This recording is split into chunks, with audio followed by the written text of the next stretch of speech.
আসসালামু আলাইকুম প্রিয় দর্শক, শহীদ অ্যাগ্রো ইউটিউব চ্যানেলের পক্ষ থেকে সবাইকে জানাচ্ছি অনেক অনেক প্রীতি ও শুভেচ্ছা। লতিরাজ বাড়ি একের ছোট প্রজেক্ট, প্রায় প্রত্যেকটি কচু গাছেই লতি আসা শুরু করেছে।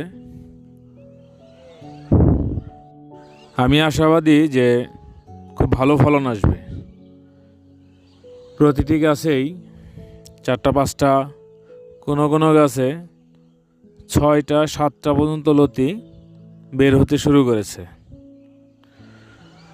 এরকম 6টা, 7টা বা 8টা করে যদি লতি বের হয় প্রতিটি গাছ থেকে, তবে ভাম্পার ফলন আসবে বলে আমি মনে করি। তো আপনারাও যারা হাইব্রিড কচু চাষ করতে চান তারা লতিরাজ বাড়ি এক চাষ করতে পারেন।